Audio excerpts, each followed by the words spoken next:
My name is DEVON. I'm a superintendent with Moose Jaw Police Service. I am currently the chair of our crystal meth committee. As a result of that, we're here today filming this video. The Crystal Meth Strategy Committee arose out of a pop-up coffee that was held at Riverview in the spring of, I believe, April 2019. And it came to light as a community event and a community initiative. And at this pop-up coffee, we ended up with about 4 people that spoke about their experiences surrounding their jobs and how it affected the people that they relate to in their jobs, whether it be clients or themselves. The mandate, I think, in its most simplistic form is to provide awareness of crystal meth and provide a level of education about crystal meth so that people are going to be in a position where they can make more logical and hopefully very healthy decisions about crystal meth. The video, I think, is going to be very powerful. First of all, given the time that we're dealing with COVID and the parameters that are placed on all of us from a social aspect as well as a working aspect. We're going to have police people in this video. We're going to have EMS people. We're going to have Saskatchewan health workers, mental health and addictions people. And I think most importantly, we have Megan and Chad who have absolutely volunteered and lent their heart out to us to tell us their personal stories of how crystal meth has affected their lives and what they've done to put themselves in the position that they are today.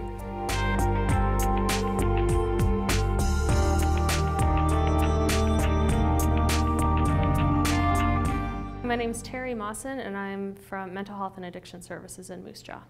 Crystal meth is a central nervous system stimulant, and it is different than amphetamine. It is in the same family, but it is a stimulant. Crystal meth can look like a tablet or a powder or a crystal, and it can be all sorts of different colors. It can be white, clear, or have any array of tinges of colors, all based on what was used to make the substance. The pleasure effect that it gives after the first use can get people locked into wanting to use it a lot quicker than a lot of other substances that are out there. So when a person uses it, it activates the dopamine, which is responsible for pleasure and motivation. And once a person starts using it, other things that give them pleasure and motivation, like sleeping, eating, sex drive, all that stuff doesn't give off as much pleasure anymore as the use does. If a person uses too much and too often, they're at risk of developing issues with dopamine. They can create an imbalance where psychosis could happen. They could put themselves in a position where their brain doesn't heal after the use and they're at a place of low mood, depression for a long period of time. It can take up to 18 months after regular use for the brain to go back to whatever its regular baseline is. If a person uses too much too often, they can have problems with irritability, they can develop heart problems and lung problems, dental problems. You would know if somebody's using crystal meth by their rate of speech, their dilated pupils, their body movements. They may appear irritable or hyper. They might be making statements that don't make sense. They can go to a place where they're seeing things that aren't there or hearing things that aren't there. They may appear paranoid. And just a little bit aggressive or irritable. A person can use it for a shorter period of time and end up with a greater amount of problems than other substances. So a person can use alcohol for a long period of time before they start developing any sort of physical effects or long-term consequences, loss of job, problems with family, illegal issues. Whereas the crystal meth, progression of dependency on it, or psychological dependency on it, physiological dependency, can grow quicker. So a person may use the substance more often in a shorter amount of time than they would other substances. When a person's using crystal meth, it increases the body temperature quite high. It can take the body temperature up to 104, which can be dangerous, and it can increase the heart rate for a long period of time, and that's why we end up with heart issues. If a person is using the substance and they're pregnant, they're putting the pregnancy at risk just because of the high stress lifestyle that goes along with the using. Decreased appetite is another thing that happens with use. When people aren't eating or drinking enough and using long term, it can have negative effects on their overall health.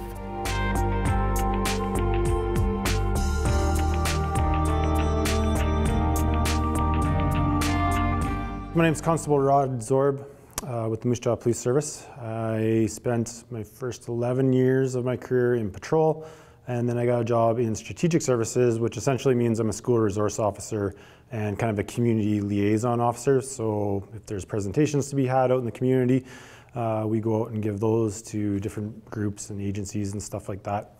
And then we try and be in the schools as much as we can. I often, in my presentations, just start talking about like personal experience as a police officer. So I kind of talk about how when I started in policing, we had a big opioid problem in Moose Jaw. That was kind of the drug of choice of everybody. And then I tell them about how, you know, over the years, I've just watched the trend as a police officer to go from that being the problem to now it's all about crystal meth. So people that we used to be dealing with that had opioid problems, now we deal with them and they have crystal meth addictions and issues surrounding that. And then kind of talk from a bit of personal experience from patrol years and stuff like that about, you know, different aspects in investigations, like with drug trafficking. You're talking about, you know, first-time offenses for just simple drug possession, not necessarily being the most thing. They like have fine schedules and stuff like that for when we're talking about like the lower end stuff just being in possession. But we also like stress, and it's kind of been our experience through the court systems, that when we present drug traffickers and traffickers of crystal meth in the justice system, that it's taken very seriously, and you're typically looking at jail terms at that point in time. It's not something that's going to be dealt with like with a fine, or even for first-time offenders. They're typically facing some sort of jail time for that. When we go to deal with the people that have been users, it's a lot more dangerous now. We tend to run into situations where they're having, you know, hallucinogenic episodes. You know, their reality is distorted, and when we go to deal with these people, it's definitely provided us with a different aspect of our job that we really didn't have to deal with before with some of the other types of drug users. It's widespread. It's kind of been across the board, a change over to it being the drug of choice. It's amazing to me. Some of my personal experiences have been, you know, as a school resource officer, I hopped in to go for coffee at 7 in the morning, I think 2 times last year with a patrol officer. The both times I did it, before 8 o'clock in the morning, there was crystal meth in my possession that we would taken with it. Like I just hopped in, we happened to go catch a call on the way back from coffee or the way to coffee, and both times there it was, we were dealing with somebody with crystal meth. So that just kind of speaks to the reality of like how I think common it kind of is, and people don't realize that. I don't think the rest of society is really realizing that it is. It's a commonality thing.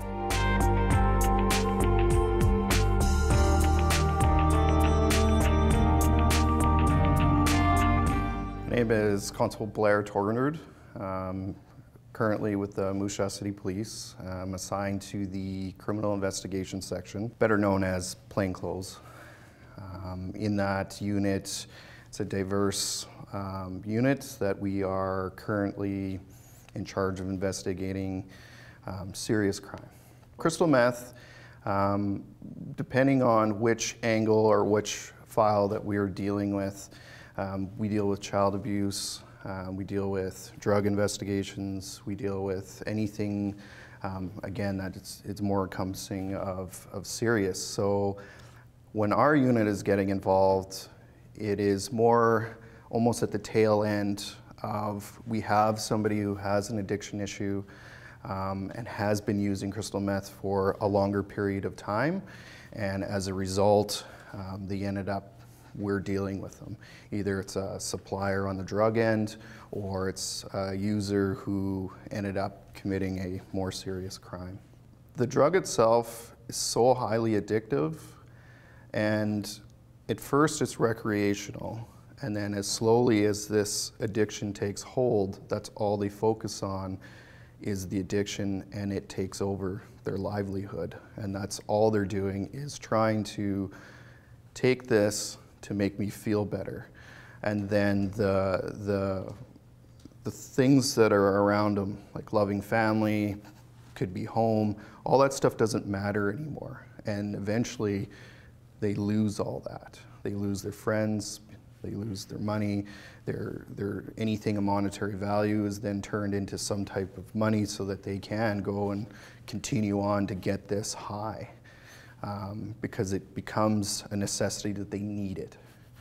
So they lose everything. In my position of being plainclothes and gathering intelligence, I have spoken to a lot of people who have suffered from addictions, and that's the information they tell me. That's what they tell me, is that it only took once, and now I'm stuck. I can't kick it, or they don't have the tools mentally, or they just don't have that courage to try and tackle it. For my fellow officers, it's the unpredictable of that drug, and you don't know which stage they're at. If they're high, I know and have spoken to people who function normal.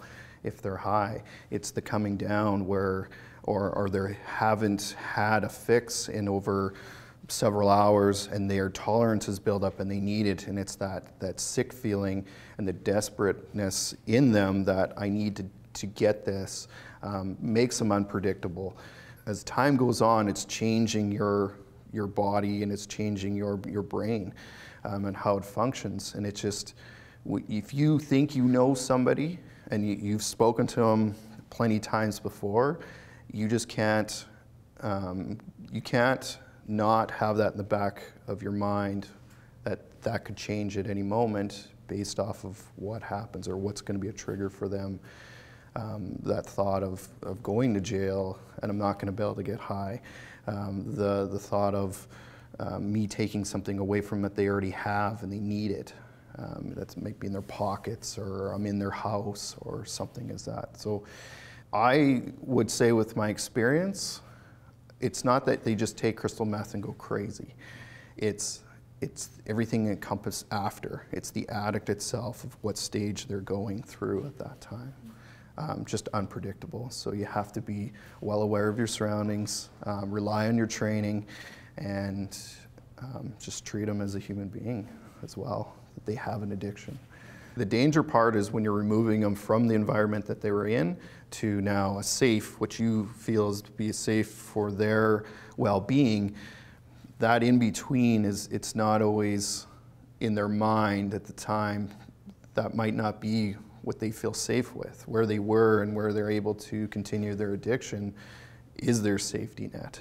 And they don't know, as we're looking at it, trying to help them, until they come to the other side and realize, okay, I can calm down.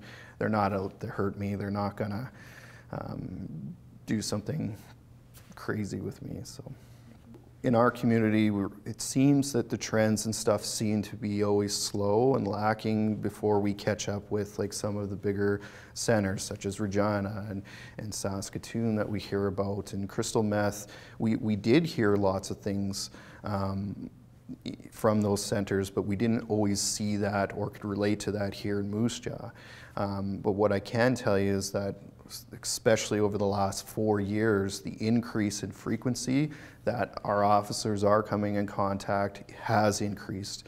Fellow officer there, Rod Zorb, was talking about how he went with an officer in the morning and they left at 7, and by 8 o'clock they are already, in a situation where they have to perform an arrest, and they're taking crystal meth off them. And it just seems that that's more and more prevalent, it's more available, and the addiction is like this. The best way I can describe it is it's an icy cold hand just taking hold of our community that does struggle with addictions. It's taking over. That is the drug of choice. The availability is you can get it anywhere. It is very cheap. I would add that the reason for it is reading and doing research. The introduction into Canada of synthetics of synthetic ingredients that you can add has taken over some of the harder to find ingredients that make up crystal meth. So the availability is very easy. Something that I can order over the internet and add in. I don't need to go searching all over the place for it. It just comes to my home and I build it. You know, to create it, it used to be big labs, and now they've perfected it so that you can do it in a 2-liter bottle in the back of a vehicle. So once it is so readily available, you're dealing with competition of, I want to sell this, and it becomes the price. Quality and then quantity as well as it is very cheap. The amount that it takes for a person to get high when you're speaking to somebody with addictions is very little. When we refer to, or you read the paper, there's things in there that we refer to as grams. And in a gram, it's made up of 10 points, as we call it. A point is just 1 point of a gram is enough to get somebody high, depending on their tolerance, for 5 to 12 hours. That 1 point is $10. As opposed to if I wanted to get, say, cocaine, it could be $80 for a whole gram, and depending on your tolerance again, it might not last as long as that crystal meth. So when you start looking at availability and how cheap it is, people tend to go, I'm going to go with the cheaper option that's going to get me higher, quicker, and for longer. Not knowing the impacts that you might be able to walk away from this stuff, but you're not walking away from this.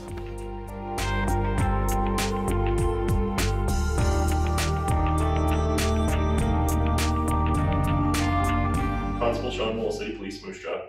Currently in the PACT unit, that's the Police and Crisis Team.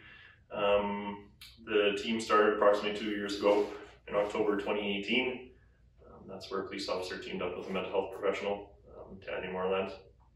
We currently have 2 full-time teams working. I think it's, you know, it's the sharing of information and the relationship that we now have with health, where police is sharing police information, health is sharing health information, and when we attend to a call for service in the city of Moose Jaw, we're going in and talking with our people with all the information in front of us. And it's really helpful to, you know, find that person what they actually need, or direct them in the right direction for the support that they may need.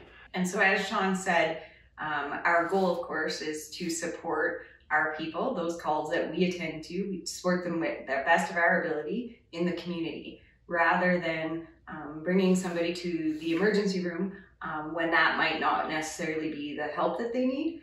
And so we lean on our outside agencies, we lean on those community relationships and partners, and we try to set up this person who, no matter what they are struggling with some alternative treatment. The calls that we're attending to is somebody that's suicidal, somebody that is suffering from anxiety, depression.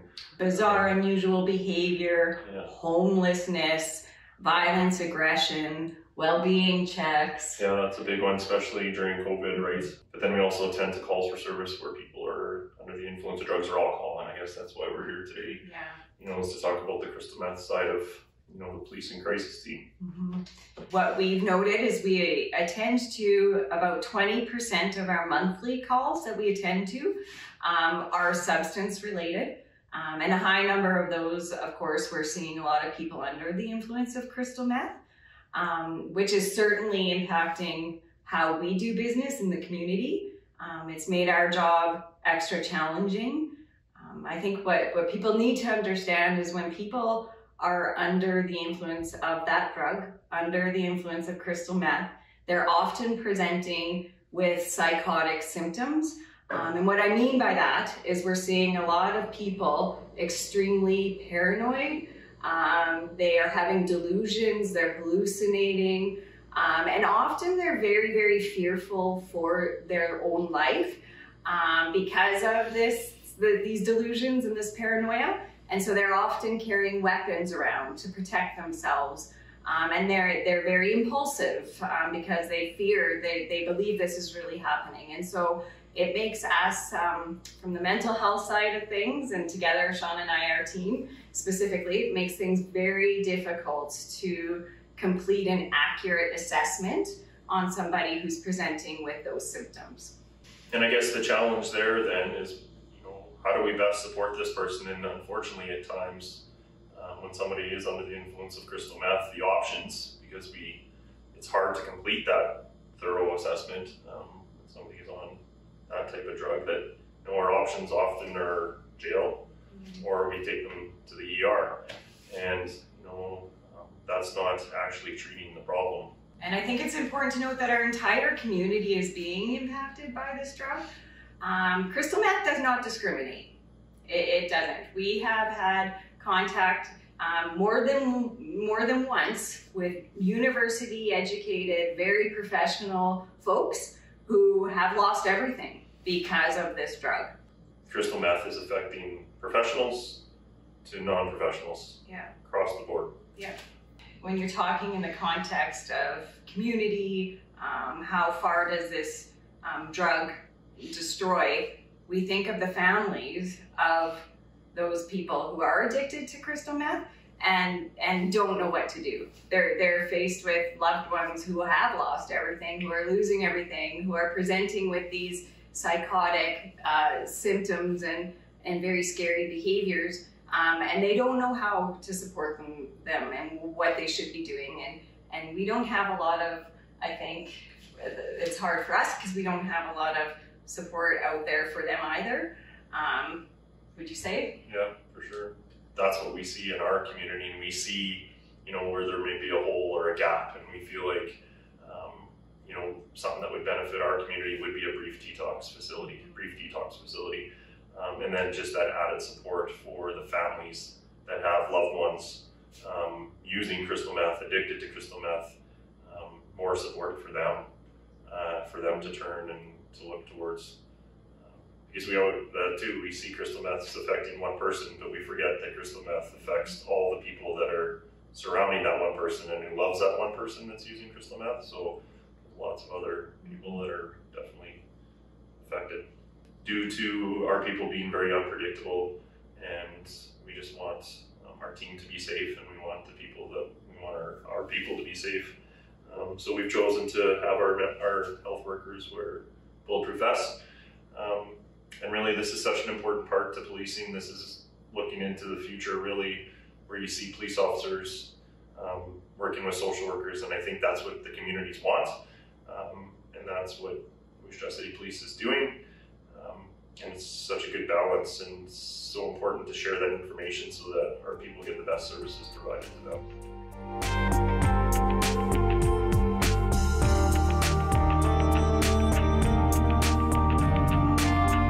My name is Angela Sarita. I am the Deputy Chief of Moose Jaw District EMS, and I have been an advanced care paramedic and community paramedic for the last 28 years. With my experience with crystal meth and how it impacts our work is throughout my 28 years with both in the ambulance and the community setting, we've seen a lot of impact in regards to paramedicine and how it affects our lives.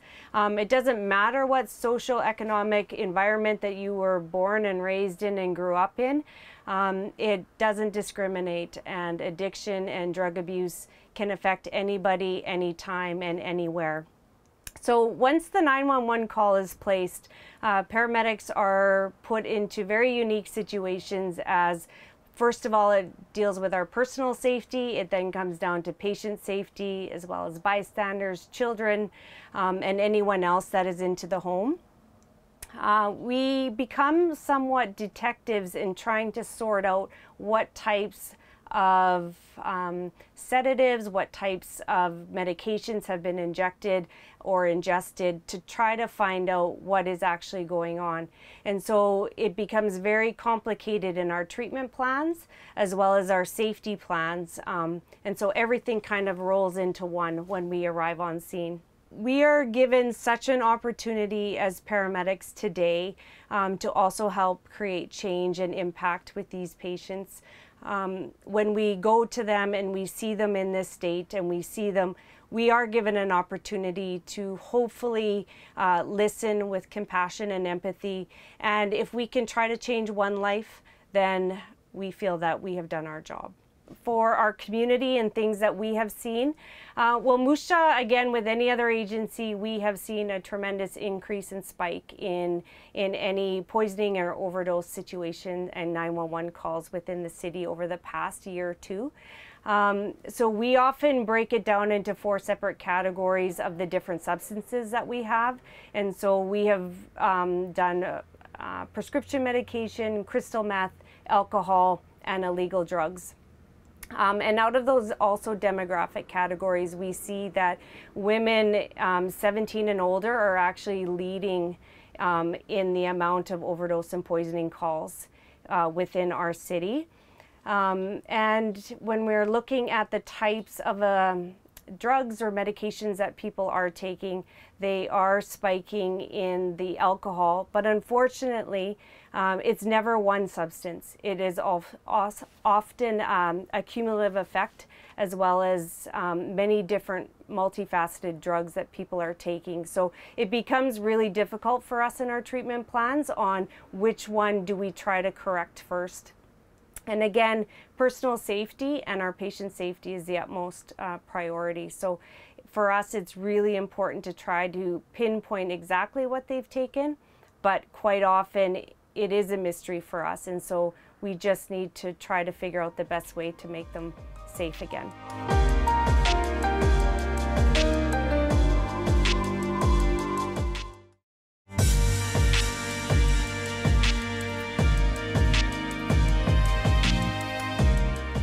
My name's KOBELSKY. I'm 45 and I'm in recovery from addiction. My addiction, I started obviously when I was younger. I used to smoke a lot of weed or whatever, and then I moved into cocaine and crack, and then I got a bit expensive. So then I come across crystal meth. Crystal meth, I didn't like it at first. And then next day, I was smoking it in my basement for a day and a half. I was sitting down there smoking it. So right from then on, that's when crystal meth actually, got a hold of me. Crystal meth, it gives you energy. It gives you. I always liked the uppers, so it would keep me up and give me more time in my life, so is what I thought anyway. I could stay up longer, I could do more things, I could do whatever. But crystal meth, it allows you to do a lot of things, like stuff you wouldn't do before, where you'd have morals, and it would take that away. So it allowed you not to care about things, and it did a lot of different things to you as body-wise. Within the first month and a half of using, I lost 50-some pounds. And, and the thing is, you think, oh, I wanted to lose weight anyway, and then you start losing all that, and you're like, oh, I look better and stuff like that. So, and it gave you a false sense that you look better and different things like that. So, plus it rots out your teeth, plus it gives you lots of other different little problems that you come across. Crystal meth rewires the way your mind works, and it allows you to think things that you weren't okay before, you could do them. It allows you to destroy a lot of things. It allows you to lose your family. It allows you to, and think it's okay, you didn't care about your bills or none of that kind of stuff anymore, right? None of that you cared about. So it, ultimately, it allowed you to do whatever you wanted and you didn't care. When using crystal meth, I had actually lost a lot of things. I lost my way to think clearly. I lost my morals. I lost my family. I pushed them all away. Work, I lost work. My financial situation, I destroyed that. My loans got called in. I lost a lot of different things, and my health, it got worse when I was using, and lost 50-some pounds in the first month and a half of using. I just lost all kinds of things in life. Lost a lot of friends. It allowed me to, I don't know, not care about anything. It allowed me to do something that was totally wrong, that was immoral, and think it was all right. It allowed me to think that I was entitled for different things. No different than, let's say my boy, he said, Dad, you've lost it. He said, call me when you feel better or when you get help and want to. And I'm thinking, who are you? Like, what right do you have to be like this to your dad? And then when I got clean, I realized, like, what right did I have that to do to my son, right? Because then I started putting myself in other people's shoes and realizing the damage I caused and the worry I caused them and all that stuff. But when you're using, you don't think about that stuff and you don't care. And ultimately, you didn't even really care about your life. Like so many times I would drive and I'd fall asleep, because you don't sleep when you're on crystal meth. Your body shuts down for however long, that's when you sleep. And many times I was driving down the road and I'd wake up in the ditch still driving. I was coming back from work one day and I woke up and I got a semi passing me in 3 cars and I'm passing them on their shoulder going straight down. Many times I come close to dying, and you would think that would register and whoa, I'm gonna stop, but I didn't care. It's like whatever, and continued on and go use some more, right? I must need more because I'm falling asleep. Well, and that's a really wrong way of thinking. It allowed you to give up really things that you cared about and didn't even bother you. I realized a lot of things after I quit using, and emotions come back and my feelings come back, because you didn't have any of that when I was using. And crystal meth took all that away. And it just almost leaves you soulless, right? Like, and it takes away all your spirituality and it takes everything away. And all you worry about is using again. Different people use it for different reasons. Some people use it, to try and escape from something, or some people try it because it's maybe party type of drug. But crystal meth is one that as soon as you use it, pretty much just about every time, the first time you use it, it gets a hold of you and takes you downhill fast. Ultimately, I think a lot of it is because people have problems inside, or mental health problems, or they're just running from something. Like as an addict, we're always running from something. We're running from our feelings, our pains, or the police for that fact, So it's always usually to try and cover up something. It's like a reference. If you had a pill that would take you out of the darkness and bring you into the light, would you take it? And I've thought about that lots. I thought, yeah, for sure, right? Because, and that's what I was trying to do with crystal meth, right?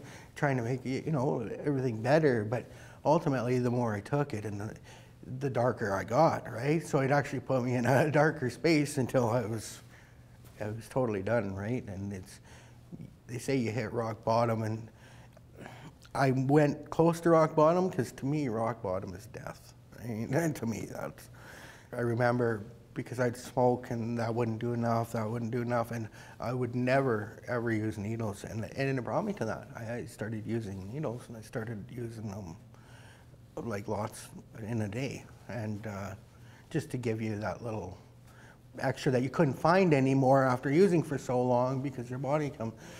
And I remember I was up at work, I didn't have no money, and the car's broken down, and I got,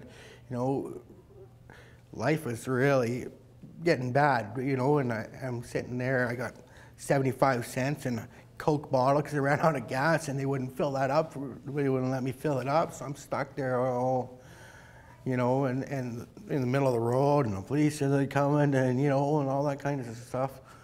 Ultimately, I just broke down lots, right, and had mental breakdowns, and I never ever had mental breakdowns like that or anxiety attacks before. And when I realized, you know, I got sick of being sick ultimately.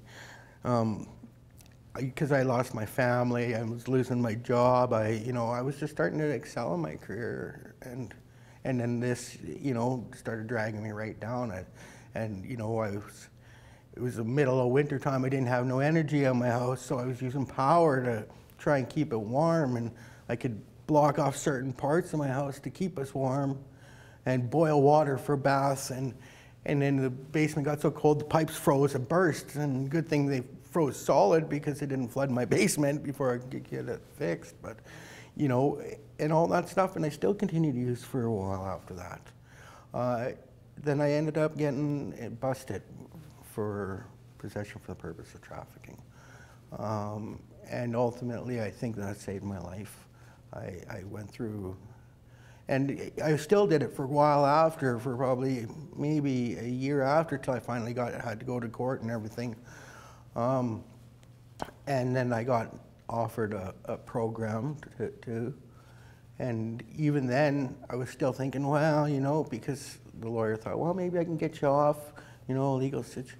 But then I realized, you know, I had to fix myself because I've already lost my family, and I pushed my wife away, and you know, my finances, and I've spent hundreds of thousands of dollars, and you know, I lost my classic car, and whatever, and now I'm losing friends, right, to overdoses, and life is getting to where somebody passed away, and it was almost acceptable, and it should never be acceptable, right, and all this come together, and I just realized I had to, you know, get myself better. There is hope in recovery for sure.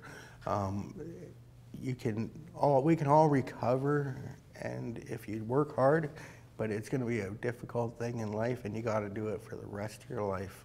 Recovery is not, it's not something small, it's not whatever. It's a lifestyle. Recovery becomes a lifestyle, and it's a hard thing to deal with, and it's a hard thing to go through, and if you don't want to work the rest of your life at something like this, stay away from it all. I'll tell you, it's something that's going to take your life really fast, and you get hooked to it really fast. You might think crystal meth is fun at the start, or you know, something new to try, or something, you know, just a different type of drug, but crystal meth it'll destroy you. I hope that you say no when you turn away and you go a different way, because ultimately, I don't know anybody. The rate from coming back from using crystal meth or cleaning up and stuff is such a low percentage. I don't know very many people that have. It's something that's going to take your life really fast, and you get hooked to it really fast. And if a friend offers you that, to me, that's not a friend at all, because who wants to offer their friend a destructive life? You know, a chance you could lose your life or end up losing everything in your life if not. I believe that it's a very bad, dangerous drug to be using, and that's why I'm here. I don't want anybody using it, so if I can help one person or stop one person from even trying it, I think if you think your life is bad now and you want to use drugs to do it, that'll totally make it way worse and destroy it.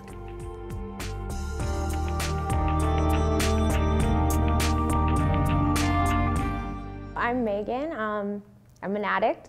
I am 31 years old today. I grew up in like a really good home. I went to Catholic schools, went to church on Sunday. Like, there was no trauma, no divorce, no abuse, nothing like that. I was one of those kids that, you know, had everything that they needed. I went to the elementary school I went to was a good school. Then I go to the high school where now, you know, you have every school's kids coming there. And So now I'm trying to fit in, and I started smoking marijuana. I made the soccer team. I was the only grade 9 to make this soccer team. So I'm trying to fit in with the seniors, and they smoked weed, so I smoked weed. By 15, so that was when I was 14. So at 15, I was doing ecstasy, and it started on the weekends. And then all of a sudden, I couldn't wake up in the morning without it. It was probably the first time, or the first hint that I'm an addict, like can't take just one.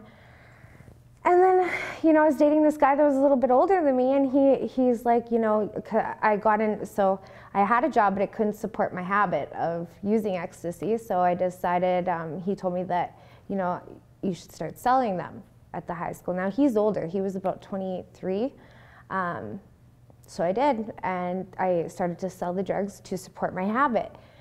And then he noticed that I should have a lot more money than what I do, but I kept just using and using. So at 16 years old, he gave me my first hoot of crystal meth, and I remember always saying, when I was 15, I'd always say, I'll never do what he does. I'll never do that drug.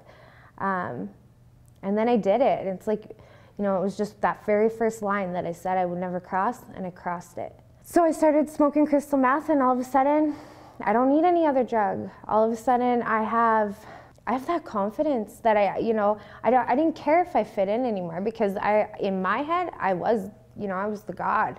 I was awesome. I had good grades in high school. I started to miss school though, and that's, at 16, I got my first trafficking charge. I was caught with a lot of ecstasy that, now the red light with my parents goes up. Like, okay, maybe our daughter has a drug problem. As a parent, you don't think your daughter would do drugs. She was raised with values and family and big family, lots of, aunts, uncles, cousins, idolized her grandma and grandpas on both sides. And it just got worse and worse. And you try to get help, and there's no help out there. I remember at 14, she wanted a tattoo, and we wanted her to go get mental health, some help, because we didn't know what was wrong. And she kept her bargain. She got the tattoo. She went to mental health first and got the tattoo. And when we phoned to mental health to see what's going on, why she turned to this, she wouldn't listen to rules. They told me that they can't tell me nothing because it's confidential. I went to another government agency to get help, and they said because we are good parents, there's no alcohol, there's no abuse, there's no drugs, that they can't help us. And I remember saying, do you want me to tell you I'll kill her? Will you help us then? And they looked at me and laughed and said, you won't do it. You don't mean that. So where do you turn for help? Here's the thing, I wasn't really willing to do anything, so what could they do? There was such a lack of information and resources for them. There wasn't other parents that they could talk to. They had to pay for a lawyer for me, and everything was about hiding it. Let's hide the lawyer doesn't want me to admit that I have a problem with drugs. So they were trying to hide it. They were embarrassed. I started to feel the shame that they felt, the embarrassment. And nobody wants to let their parents down, So that just became a hole in my heart, and a void that it just filled with more drugs. It would numb it out. At 18 years old, I remember the problems at home started to increase, and so now I'm fighting with my mom every day, and they're realizing that there's a drug problem. So now the only thing they can do is make the rules at home stricter. And I just decided, I'm not going to listen to anybody else. I'm God. That's the mentality I had.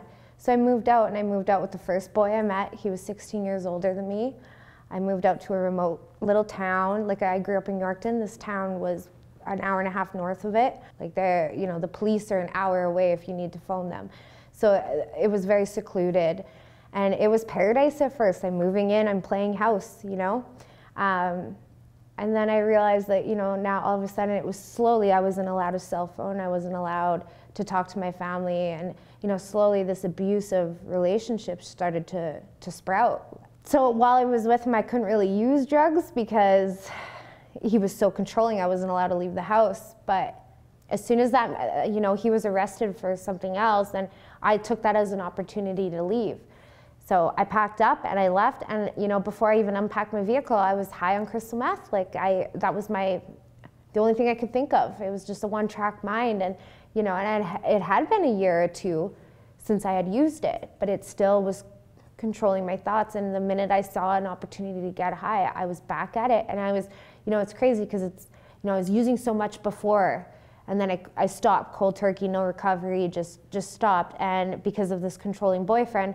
But yet when I went back to use, it wasn't just a little bit, you know, I picked up where I left off. From there, you know, after I left that abusive relationship, I vowed that no man, no person, but definitely no man would ever control me again like that. You know, I got this persona that I needed to be the biggest and the baddest out there because, you know, he was so horrible. And I just thought that I'll do all this bad stuff to get back at him.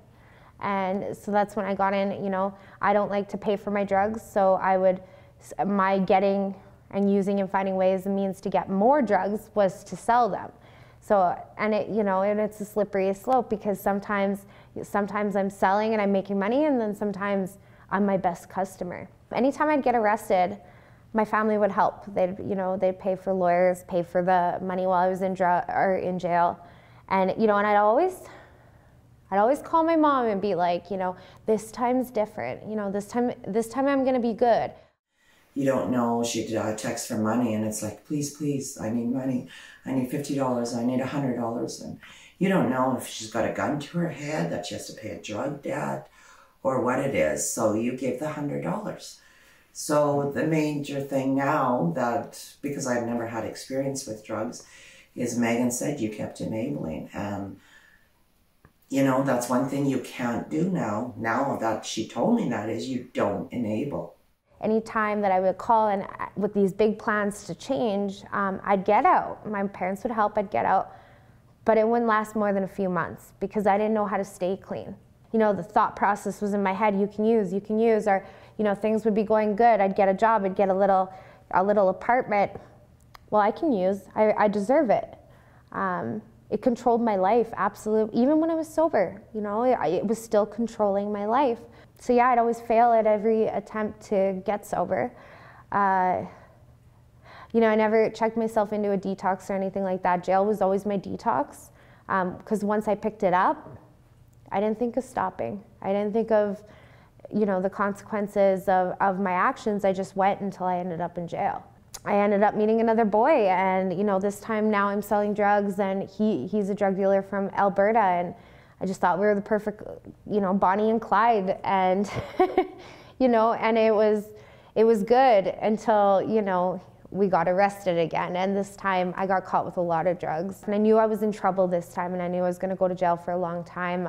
I called my mom, and I was like, you know, this time it's bad, Mom. Like, I'm gonna be looking at 3 to 5 years. Like, I really need your help. Like, do you want me to spend the rest of my 20s in jail? Like, every guilt trip. You know, the one good thing, I had no basic life skills, but the one thing I could do was manipulate. And that's what I did. And I convinced my mom and my auntie to help me. So they paid my bail, which was, I think, like around $5,000. They paid for my lawyer, which was another $5,000 to $10,000. And, you know, with the promise that I would live at my auntie's, because it was court ordered, and that I would do all the things that the court said I had to do. So I got released, and I got released to my auntie's house, and, you know, like I said, I was the god of my life. Crystal meth was the god of my life. And no matter how hard I tried, I couldn't follow other people's rules. And I couldn't stay off the drugs. When I got arrested that time, I had taken drugs with me into jail, and I had held them, so when I got released, I had them. So I started getting high right away as soon as I got released. And you know, when that drug takes over, nobody's voice can get into your head. Like nobody could tell me what to do. So yeah, I ended up leaving, and after my family had dished out that much money to get me out, you know, this was their last straw. You know, this is when it all stopped. I lost contact with everyone. I remember having brief periods of shame, brief periods of guilt, and you know, and as soon as you start to feel that for the bad things that you've done, like it doesn't feel good to hurt your family. You don't want to hurt your family, but that drug comes it comes first. And, you know, and then that shame and guilt, that's just another reason to go use. You don't see a way out. I didn't see a way out. I ended up talking to my boyfriend who was still in jail, and he said, you know, why don't you go out to Alberta?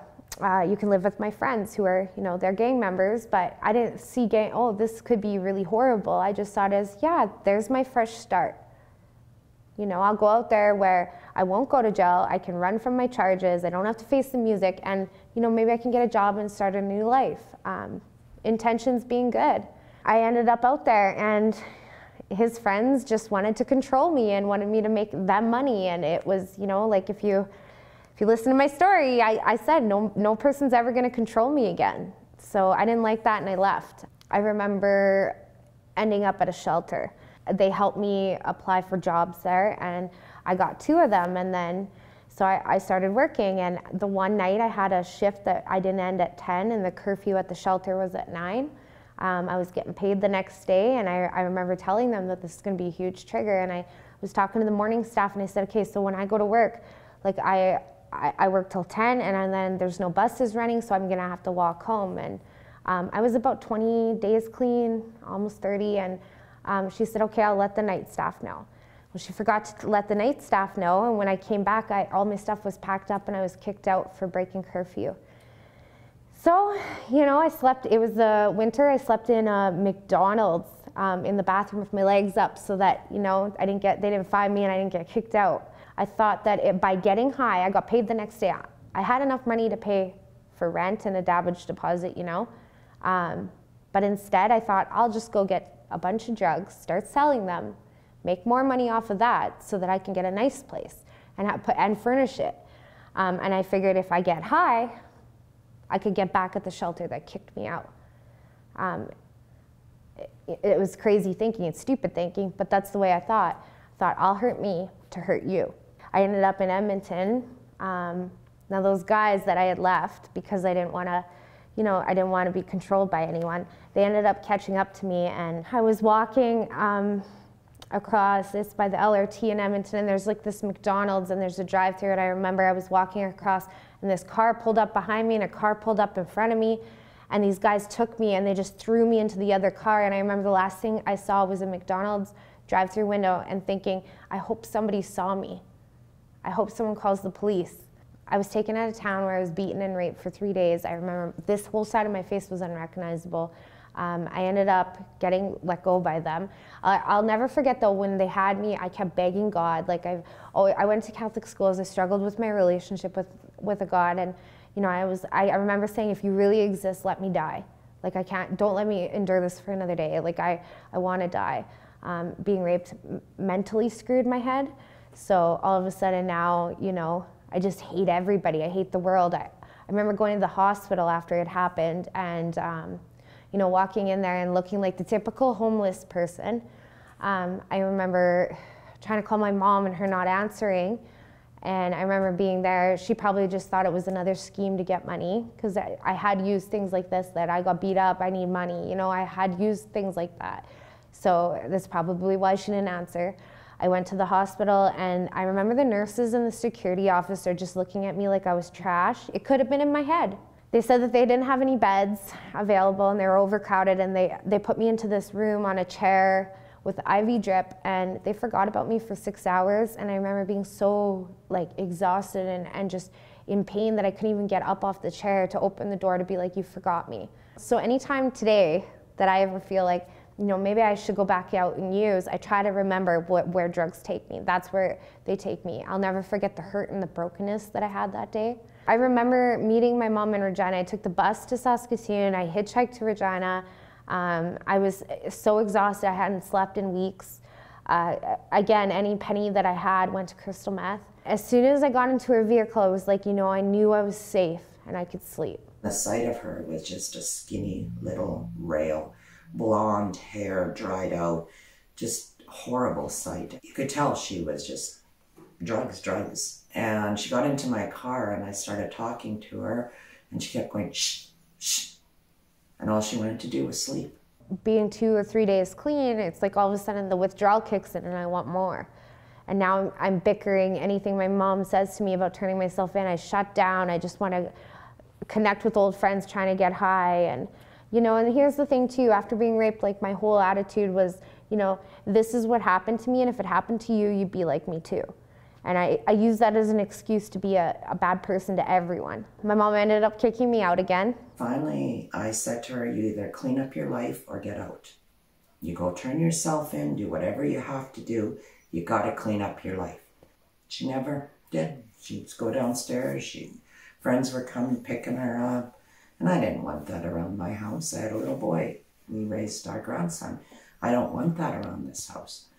And from that day on, I prayed every night that she'd be safe, for God to keep her safe and alive. I took off to Saskatchewan where, you know, I just got exhausted and it was close to winter and I'm like, I can't do another winter on the streets, I just can't. And there was a police officer about to raid this place and I could have ran out the back door and I just thought, you know what, I'm exhausted, I'm just gonna go. So she came in and I gave her my name and I was arrested, and I call it rescued now. They phoned me at work and on my cell, and they said that they've arrested your daughter, Megan. And I said, oh, thank God. And the constable said to me, pardon me. And I said, she's safe. And she said, oh. I said, I've been praying every night since July 2nd that God would keep her safe and alive, because I knew one day I would get a phone call that she'd be dead or in jail. And I got the best phone call. So that was September 6, 2017, I believe, and it makes me 3.5 years clean. I went to jail for a few months and I had this huge spiritual awakening there. I prayed and I prayed for those tools to change, and it's crazy because the very next day I had video court and they offered me drug court. And I'm really grateful because the women are mandated to live at Kate's Place, which is a sober living house. And this little lady, Arlette, she'll come pick you up and she makes sure that when you're out that door, you're in that car. So I didn't get to go get high that day, and I'm grateful for that. You know, I went in there thinking like, these guys can't help me. Nobody can help me. I'm a meth head. I'm a junkie for the rest of my life. Well, I had an addictions counselor there who ended up, you know, sharing a little bit of her story, and she has a similar story to me, and it was the first time I was able to connect with somebody and open up to somebody. And then, you know, I seen there was other people, other participants in the program that, you know, were doing recovery and they were having some success. And I'm like, I wasn't really listening to the authority figures in at drug court. It was more, you know, the participants that had, you know, 4 or 5 months. And I'm like, okay, well, I'll hang out with you and I'll go do this meeting, or I'll go, maybe I will open up and participate in this program. And eventually, like, the little gifts, like my family was not talking to me in the beginning. The only person I had was my Auntie Roxy, and she would, you know, make those phone calls, but she wouldn't financially help me. Eventually, though, our relationship was repaired, and then slowly my nieces and nephews, I was allowed to see them. Slowly my mom came around, my dad came around, and, you know, and I started to see these little gifts. I got my license back. The program is a 16-month program and it will end. So what are you going to do after that program? And eventually, in the beginning it was a get out of jail free card, you know, like I said, I didn't see drugs as the problem.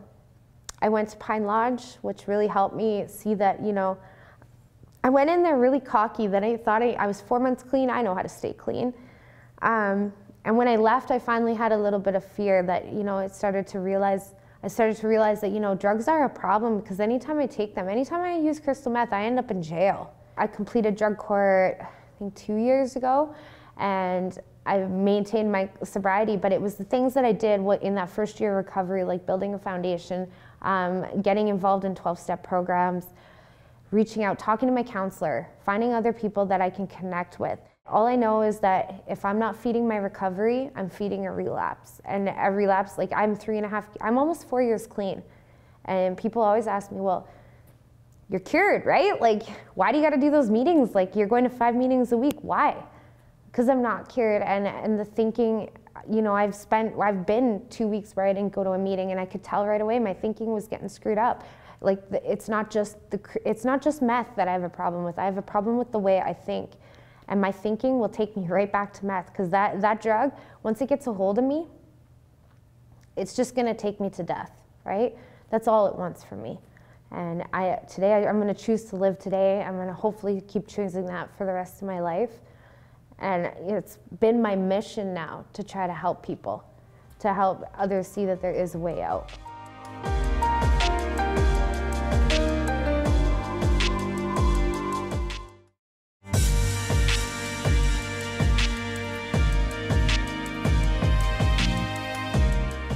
Harm reduction as far as crystal meth use goes would be if a person is using the substance to be not injecting the substance. If the person was smoking the substance or snorting the substance or taking a tablet, that would be safer than injecting the substance.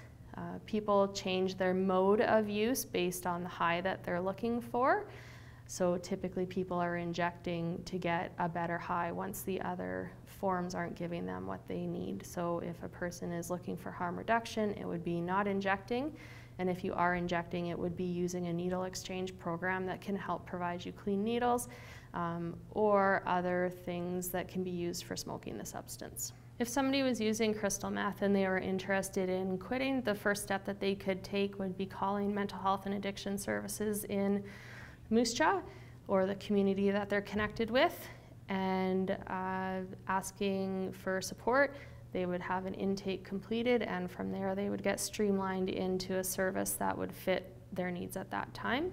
They could also call their local detox center and go through the process to be admitted into detox. If they aren't at a place where they're ready to do those types of things, they could reach out to their local NA chapter and possibly start attending, or communicate with family members about supports that they might be needing. Here in Moose Jaw, we have started offering a group service that meets 3 times a week that's specific for helping those struggling with stimulant use. The idea of the program is that the participants would be meeting 3 times a week in efforts to ensure reduction in use or hopefully no use at all. They would hopefully build connection with other people that are going through early stages of recovery. The Matrix program focuses on concepts of early recovery, relapse prevention, family education, and social support, and also has a strong recommendation that people be connected to community support groups like NA or Smart Recovery if that is available. The group is intended to repeat the material often because it does recognize that when people are in early stages of recovery, they may have a hard time sitting through a group session or remembering the material that is presented to them. And it gives a safe place for conversation about triggers, cravings, coping skills, and other effects that use may have on a person. And lots of information is focused on recovery and what that life would look like. If a family member was wanting to support somebody who was using crystal meth dangerously, it would be offering them supports that they're able to, encouraging them to reach out to mental health and addiction services or even their family doctor to see if the family doctor would be able to offer any sort of insight or support as well.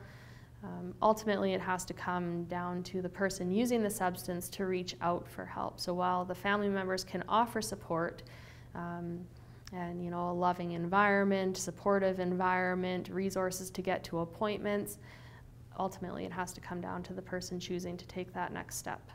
I really think that there is hope and there's ways that we can make much better choices.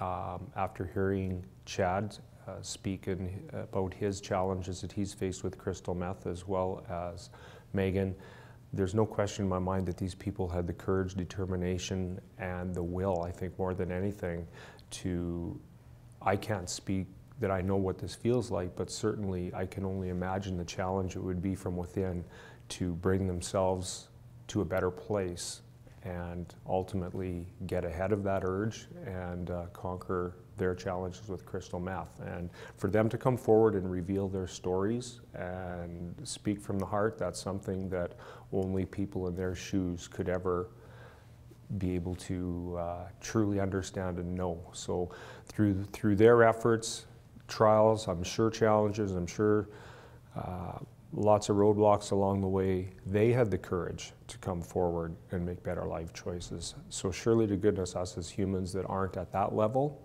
could make logical decisions, use the knowledge and strength that we have, and make a courageous decision to make a healthy decision as we move forward.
His arm and he went home.